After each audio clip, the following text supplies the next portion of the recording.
Works Progress Administration. The Works Progress Administration was the largest and most ambitious New Deal agency, employing millions of unemployed people to carry out public works projects, including the construction of public buildings and roads.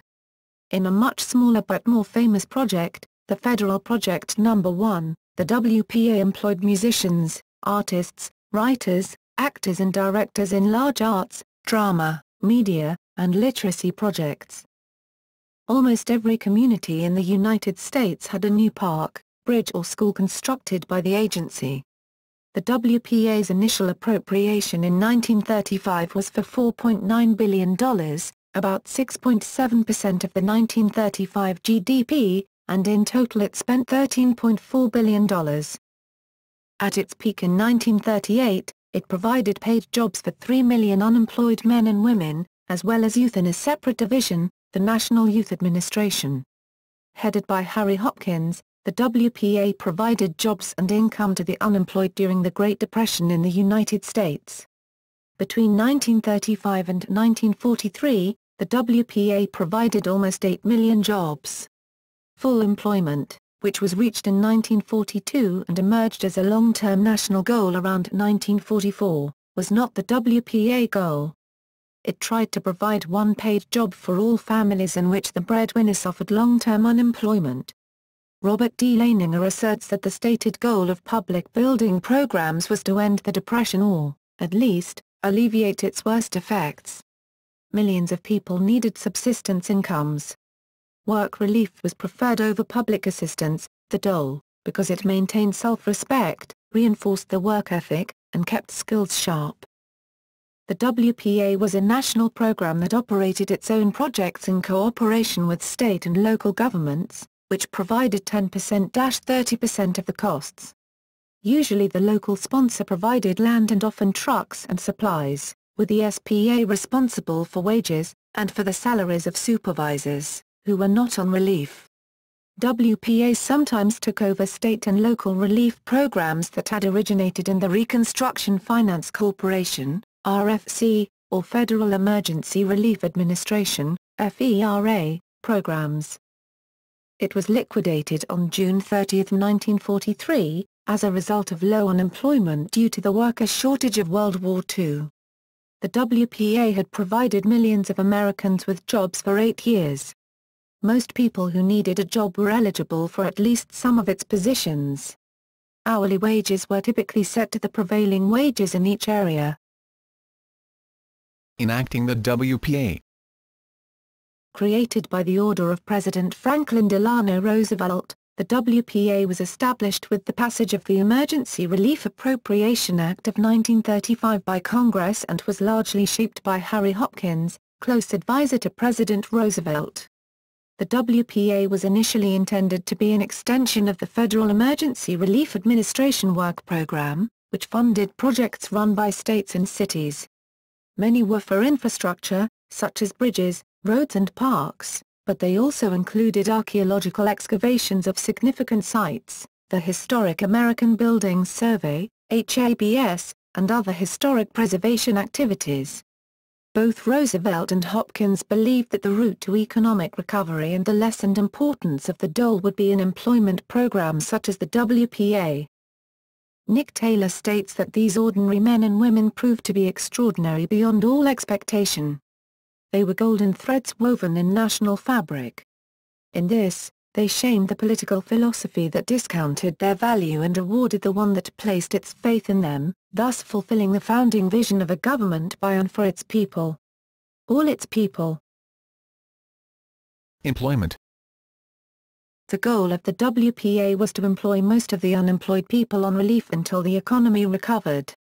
Harry Hopkins testified to Congress in January 1935 why he set the number at 3.5 million, using Federal Emergency Relief Administration data. Estimating costs at $1,200 per worker per year, he asked for and received $4 billion. Many women were employed, but they were few compared to men. In 1935 there were 20 million people on relief in the United States. Of these, 8.3 million were children under 16 years of age. 3.8 million were persons who, though between the ages of 16 and 65, were not working nor seeking work. These included housewives, students in school, and incapacitated persons. Another 750,000 were persons 65 years of age or over. Thus, of the total of 20 million persons then receiving relief, 13 million were not considered eligible for employment. This left a total of 7 million presumably employable persons between the ages of 16 and 65 inclusive. Of these, however, 1.65 million were said to be farm operators or persons who had some non-relief employment, while another 350,000 were, despite the fact that they were already employed or seeking work, considered incapacitated. Deducting this 2 million from the total of 7.15 million, there remained 5.15 million persons 16 to 65 years of age, unemployed, looking for work, and able to work. Because of the assumption that only one worker per family would be permitted to work under the proposed program, this total of 5.15 million was further reduced by 1.6 million, the estimated number of workers who were members of families which included 2 or more employable persons. Thus, there remained a net total of 3.55 million workers in as many households for whom jobs were to be provided. The WPA employed a maximum of 3.3 million in November 1938. In order to be eligible for WPA employment, an individual had to be an American citizen who was 18 or older, able-bodied, unemployed, and certified as in need by a local public relief agency approved by the WPA. The WPA Division of Employment selected the workers' placement to WPA projects based on previous experience or training. Worker pay was based on 3 factors: the region of the country, the degree of urbanization, and the individual's skill. It varied from $19 per month to $94 per month, with the average wage being about $52.50. The goal was to pay the local prevailing wage, but limit the hours of work to 8 hours a day or 40 hours a week. The stated minimum being 30 hours a week, or 120 hours a month. Projects funded. The WPA built traditional infrastructure of the New Deal such as roads, bridges, schools, courthouses, hospitals, waterworks, and post offices, but also constructed museums, swimming pools, parks, community centers, playgrounds, coliseums, markets, fairgrounds, tennis courts, zoos, botanical gardens, auditoriums, waterfronts, city halls, gyms, and university unions. Most of these are still in use today. The amount of infrastructure projects of the WPA included 40,000 new and 85,000 improved buildings. These new buildings included 5,900 new schools, 9,300 new auditoriums, gyms, and recreational buildings, 1,000 new libraries, 7,000 new dormitories, and 900 new armories.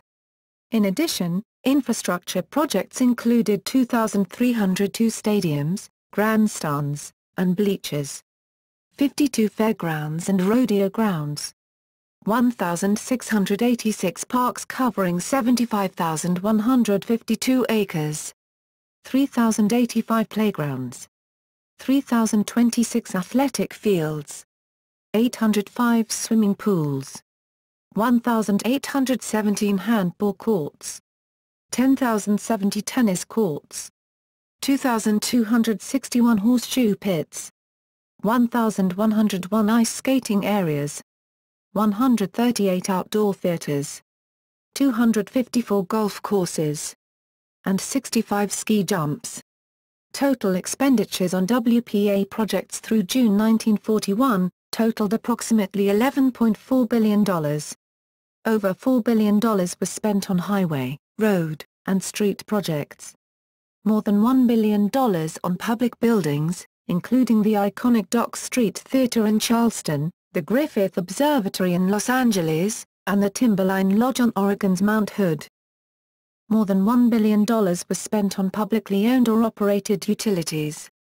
And another $1 billion on welfare projects, including sewing projects for women, the distribution of surplus commodities, and school lunch projects. One construction project was the Merritt Parkway in Connecticut, the bridges of which were each designed as architecturally unique. In its 8-year run, the WPA built 325 firehouses and renovated 2,384 of them across the United States. The 20,000 miles of water mains, installed by their hand as well, contributed to increased fire protection across the country. The direct focus of the WPA projects changed with need. In 1935, priority projects were to improve infrastructure. Roads, extension of electricity to rural areas, water conservation, sanitation and flood control. In 1936, as outlined in that year's Emergency Relief Appropriations Act, public facilities became a focus. Parks and associated facilities, public buildings, utilities, airports, and transportation projects were funded. The following year saw the introduction of agricultural improvements, such as the production of marl fertilizer and the eradication of fungus pests. As the Second World War approached, and then eventually began, WPA projects became increasingly defense-related. One project of the WPA was funding state-level library service demonstration projects, which was intended to create new areas of library service to underserved populations and to extend rural service. Another project was the Household Service Demonstration Project, which trained 30,000 women for domestic employment. South Carolina had one of the largest statewide library service demonstration projects. At the end of the project in 1943, South Carolina had 12 publicly funded county libraries, one regional library, and a funded state library agency. Yandard County Lake, in Kansas City, Kansas was a part of the New Deal Act proposed by President Roosevelt. The construction of the lake was a way to employ residents while providing a method of water conservation for Yandard County. Construction on the lake started in 1936 and it was not fully complete until 1943. The WPA was hesitant to approve the project. In March, Frank Holcomb, chairman of the county commissioners, was opposed to any major additional expenses. However, as negotiations cleared the way, some work was restarted in the summer of 1938 on shop buildings, etc. Federal Project Number 1. A significant aspect of the Works Progress Administration was the Federal Project Number 1, which had 5 different parts including the Federal Art Project, the Federal Music Project, the Federal Theatre Project, the Federal Writers Project, and the Historical Records Survey. The government wanted to provide a new federal cultural support instead of just providing direct grants to private institutions. After only 1 year, over 40,000 artists and other talented workers had been employed through this project in the United States. Cedric Larson stated that the impact made by the 5 major cultural projects of the WPA upon the national consciousness is probably greater in toto than anyone readily realizes. As channels of communication between the administration and the country at large, both directly and indirectly, the importance of these projects cannot be overestimated, for they all carry a tremendous appeal to the eye, the ear, or the intellect, or all three. The Federal Art Project. This project was directed by Holger K. Eland in 1936. The peak for employment in this federal project, the Federal Art Project, employed over 5,300 artists. The Arts Service Division created illustrations and posters for the WPA writers, musicians, and theaters. The Exhibition Division had public exhibitions of artwork from the WPA, and the Art Teaching Division were employed in settlement houses and community centers to give classes to an estimated 50,000 children and adults. They set up over 100 art centers around the country that served an estimated 8 million individuals. A few famous WPA artists include Philip Guston, Moses Sawyer, Jackson Pollock, Mark Rothko, Jacob Lawrence, Ben Shahn, Ivan Albright, Marston Hartley, Philip Avegood, Mark Toby, John Bloom, husband of Isabel Bloom, and Grant Wood. The Federal Music Project. This project was directed by the former conductor for the Cleveland Orchestra, Nikolai Sokoloff, and employed over 16,000 musicians at its peak. Its purpose was to establish different ensembles such as chamber groups, orchestras, choral units, opera units, concert bands, military bands, dance bands, and theatre orchestras that gave an estimated 131,000 performances and programs to 92 million people each week. The FMP performed plays and dances, as well as radio dramas.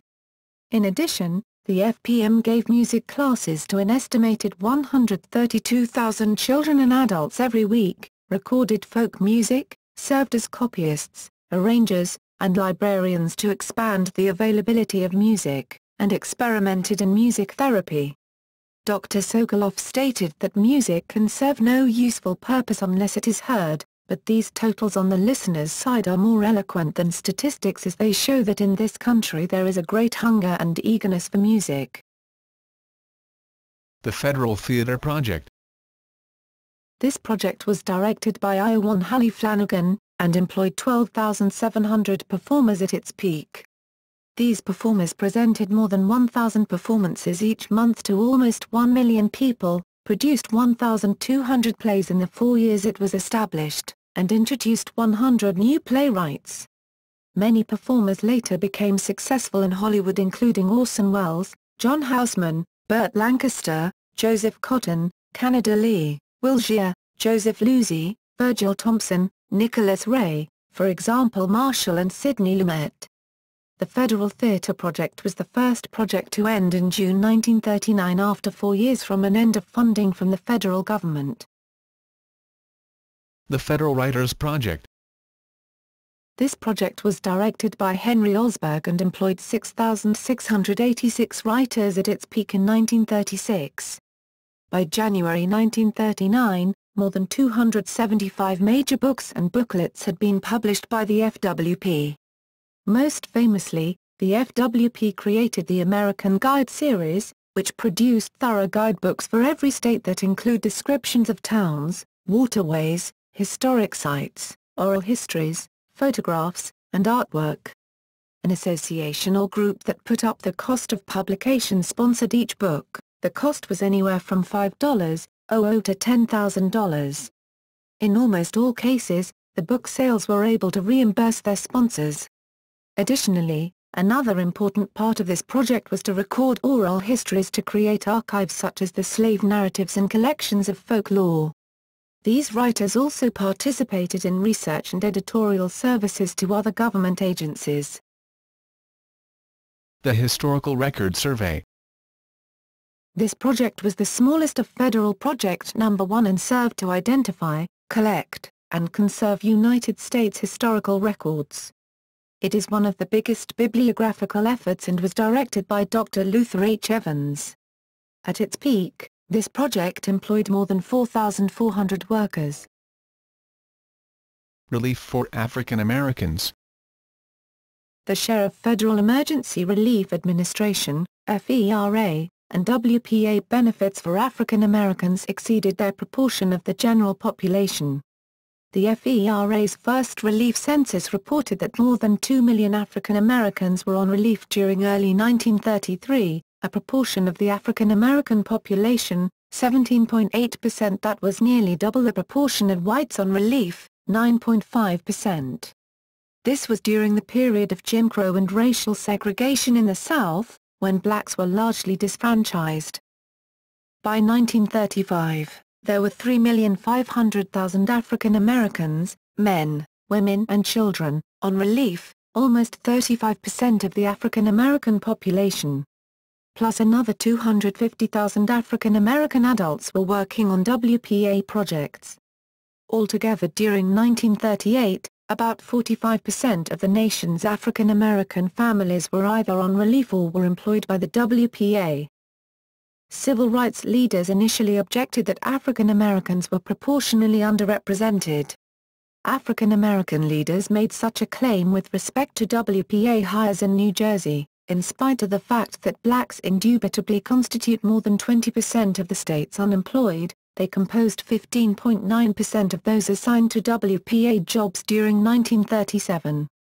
Nationwide in 1940, 9.8% of the population were African American.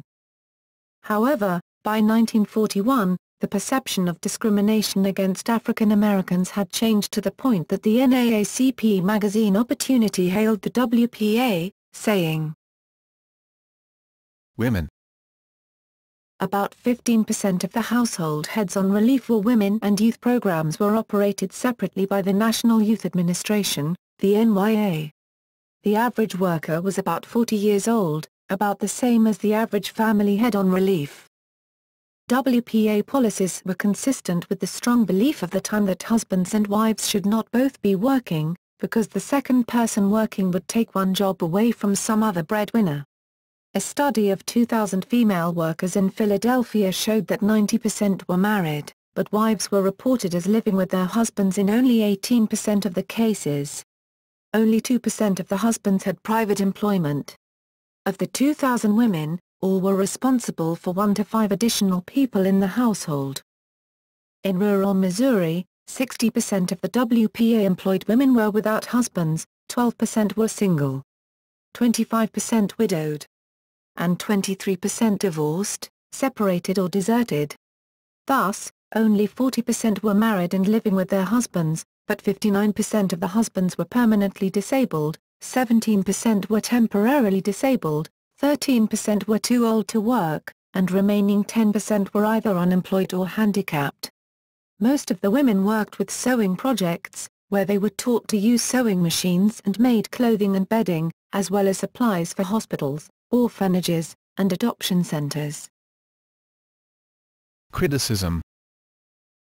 The WPA had numerous critics, especially from the far right. The strongest attacks were that it was the prelude for a national political machine on behalf of Roosevelt. Reformers secured the Hatch Act of 1939 that largely depoliticized the WPA. Others complained that far-left elements played a major role, especially in the New York City unit, which was independent of the New York State unit. Representative Martin Dies, Jr. called the WPA a seedbed for communists.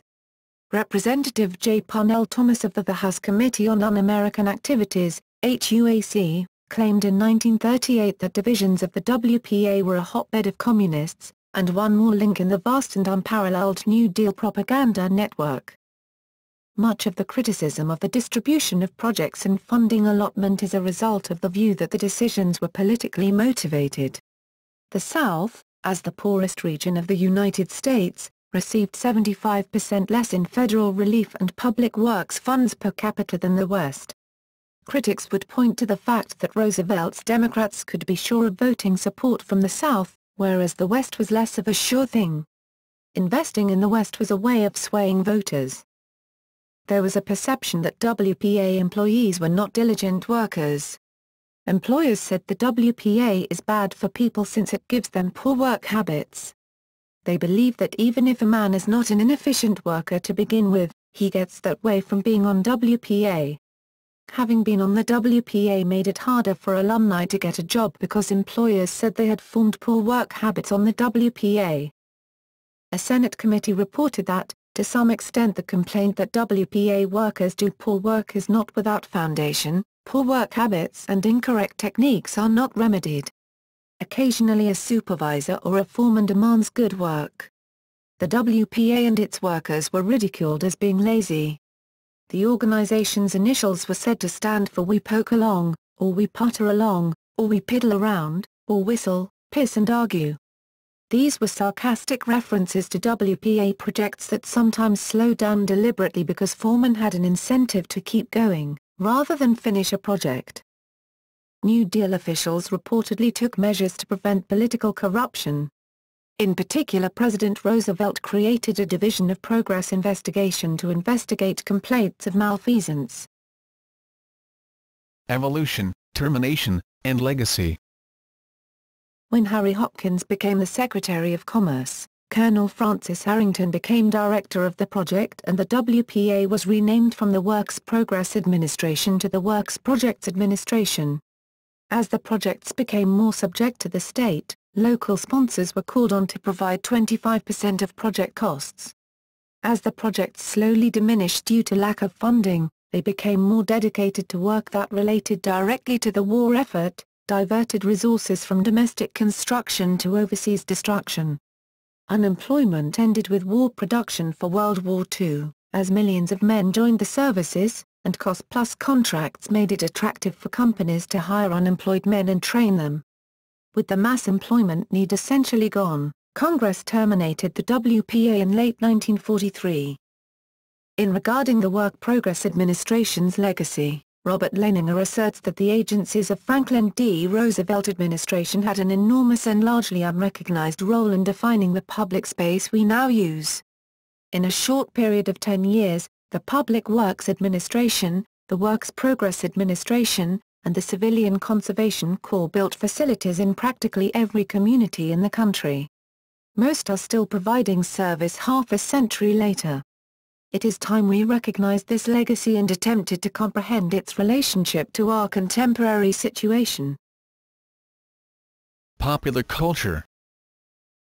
Other references to the WPA in popular culture include WPA Blues, a 1937 song by Casey Bill Weldon, also recorded by Huddy Ledbelly Ledbetter. Everybody's working in this town / and it's worrying me night and day if the means working to / have to work for the WPA. WPA, a 1939 song recorded by Louis Armstrong and the Mills Brothers. Sleep while you work, rest while you play / lean on your shovel to pass the time away. Harper Lee's 1960 novel, To Kill a Mockingbird noted a typical comment. Bobby Well, the resident slacker of Macomb County, is described as the only person fired from the WPA for laziness. I'm Still Here, a song from Stephen Sondheim's 1971 musical, Follies, I've Slept in Shanties, guest of the WPA, and I'm Here.